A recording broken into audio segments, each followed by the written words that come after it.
Hello and welcome back to the GB Fantasy Football channel. On today's video, we've got a wildcard team ahead of the semi-finals for the Club World Cup fantasy game. Fluminense, Chelsea, PSG and Real Madrid. They are the last four teams available. Can we pick a team that can get the most points out of them four? If you do like today's video, please do drop a thumbs up. It will be greatly appreciated. And drop a big hit on that subscribe button. We're closing in on 50 subscribers still. It's going to be a big milestone, and especially ahead of the new FPL and Sun Dream Team season, there's plenty more content on the way. So without further ado, let's crack on with the video. With only 4 teams left in the competition, the options are getting slimmer and slimmer across the ground, just in total. Now, you can attack this quite a few ways. Personally, because the game I'll be playing is a little bit less serious compared to the other fantasy game, it's a bit more fun. For those of you who are playing serious, you might go for the old split routine. Take 5 players from each team and then the 4th option, of course. That way you manage to get a full 15 out for the final. Personally, I'm going to keep as little Fluminense options back as possible. Target Chelsea on that side of the draw. And then split and hedge my options on the other side because I don't think you can really call the Real Madrid PSG fixture. So in goal, I've gone for Robert Sanchez and Thibaut Courtois. Both fantastic options. I do think Chelsea are more likely to keep a clean sheet on the left-hand side of the draw against Palmeiras. And I do think slightly Real Madrid are more likely to keep a clean sheet against PSG. They've showed great defensive capability since Alonso's taken over. The back 4 into a back 5 with Tchouaméni dropping deeper looks to be solid enough. How they'll play without Dean Huijsen at the back. Huijsen. I always called him Huijsen Sauce during my FPL day, so Dean Huijsen is still to be seen. Will it affect him in a negative way? I think it will do. Will it hamper him that much? I'm not too sure. So they are the goalkeeping choices in question. The back 5, we've got a few differentials in this position. I think defensively wise, this is where you can still get those under 5% scouting bonus players and options, subject to obviously change before the deadline. First up, we've got Hakimi of PSG. I think he'll be in pretty much everybody's team for these last 2 or 3 fixtures in the competition. If you haven't got him, get him in. Goal scoring, flying wing back. He scored even, he got the assist towards the back end of the Bayern Munich game, even when he only had 9 men. So it just goes to show how much he does get up and down that line. We've then got Trent Alexander-Arnold, back-to-back assists for Real Madrid. Unfortunately, they didn't keep the clean sheet against Dortmund, but almost playing in that wing-back role with Tchouaméni dropping deeper is showing just exactly what a class act he's been. It's not like we don't know that already from the FPL years, but he's slotting in at Real Madrid quite nicely. We've then got Marc Cucurella of Chelsea.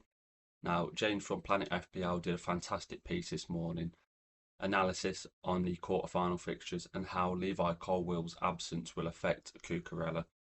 He'll end up playing more the left centre-half in the back 3, I believe, if Malo Gusto or Reece James plays at right back to keep the balance.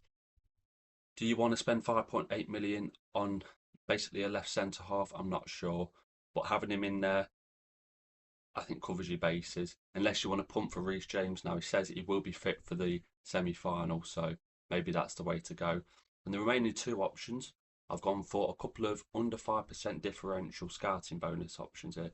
We've then got Ignacio from Fluminense, 0.7% owned. I think he will play with, I think it's Freitas is banned in this fixture. He played in the last one. He scored pretty decent points his competition, and I think he will play in that Fluminense defence. And then we've got Beraldo of PSG. Now, as I mentioned previously, PSG did pick up 2 red cards towards the back end of the game against Bayern Munich. Centre-half, Pacho, sent off for a high tackle. And then you also had Hernandez sent off for an elbow and a kick out. So defensive options are pretty slim on the ground for PSG. So I can actually see Beraldo. Midfield and attacking options, I've tried to break it down into what team focuses on what position attacking wise. Now, Chelsea, attacking wise, that is centre forward, we don't know who's going to play. You've got João Pedro, you've got Nicholas Jackson coming back from his ban, and then you've got Liam Delap, who is of course banned So in midfield, Chelsea options is where I'm going to target. We've got Cole Palmer, scored in the last game, looking more like himself. I feel like a lot of people will shift towards him with such limited options. I think he's a decent option regardless of how many options are available. So Cole Palmer's in there. We've got Pedro Neto looking dangerous on that right hand side for Chelsea. Plenty of assists and goals during this competition so far. Fantastic option. We've then got Moises Caicedo. He's coming back after a suspension, so a lot of people might not realise that he's actually available for this fixture. He got a scouting bonus in the previous game where he wasn't banned. Looked pretty decent going forward. And I believe he's about 2.5% owned currently. So for that reason, he makes the team ahead of someone like Enzo Fernandez. We've then got João Neves of PSG, picking up points left, right and centre. Another assist last game. Won't unfortunately get the scouting bonus points this time around. I think a lot of people have been following his progress points wise. And then finally in midfield, we've got Ousmane Dembele. Picked up the goal in that last game against Bayern Munich. Will probably start this one. I feel like PSG have been keeping him back for the majority of this tournament, just in case they got to the latter stages. He looked fresh. He didn't look like he missed a beat.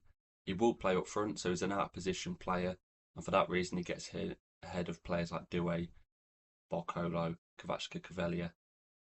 I think Dembele is the jewel in that PSG crown. And finally, the front three to complete this wildcard team for the semi-final consists of double Real Madrid and a Fluminense option. Fluminense option, we've got a player I believe is called Cano. I can't lie, don't know too much about him. He seems to be the attacking option when it comes to Fluminense. Picked up, I believe, about 20 points in this competition so far. He's just there. I mean, Chelsea aren't watertight at the back. Do I picture Fluminense scoring a bunch of goals in this game? Not particularly. I think they'll get one goal at most. So this is a position that I'm least sure of in this wild card. You could maybe shift towards someone like a João Pedro if he's on the game, or even Nicholas Jackson if you think he's going to start. But personally, he's just there just in case. And then we've got the Real Madrid duo of Vinny Jr. and Kylian Mbappe. Now, you'll notice that there's no Garcia in this draft. I think he will play. Is his position the one most under threat in the Real Madrid team? I'd say so. Vinicius Jr. is going to take up that left-hand side role. Even one of the two striking options, because Madrid have been playing with a diamond in midfield and two up front when they're attacking. So you'd assume it'd be Vinny Jr. on the left and Mbappe taking one of the striker options. He's going to come back in the team. He took a fantastic goal at the back end of the Dortmund game. Nice bicycle kick. It looks like he's put his health problems behind him that he had at the start of the tournament. Mbappe is Mbappe. You've got to get him in your team. Similar to the Dembele situation, I feel like Real Madrid have been keeping him back for the latter stages. We're into the semi-finals now. There's no point keeping him back any longer. I think Kylian will be let loose. With 0.4 million in the bank, there is still some room to manoeuvre in this wildcard draft. I'd love to hear how your wildcards have gone, if you've still got it in the bag, that is. Personally, I wasted mine in Matchday 3. It was probably my weakest week of the tournament so far, and it actually put me back a little bit. Do I wish I still had it in my pocket right now? Absolutely. There's quite a few holes in my team going into the last few games, but I'm sure I'll get by. FPL Sun Dream Team, we can expect a lot more to come next week if the teasing and the prices of players are to be anything to go by. So I'm very much excited on that front. So that is it for today's video. Thank you very much for watching. The socials will be down in the description below. We've got TikTok, we've got Instagram, we've got X. Posting plenty of stuff over on there, so come check it out if you'd like. Please do subscribe to the channel, it'd be greatly much appreciated. Pop that bell icon on to see any future content in your sub boxes. So thank you very much for watching, and I will be seeing you in a new video very soon.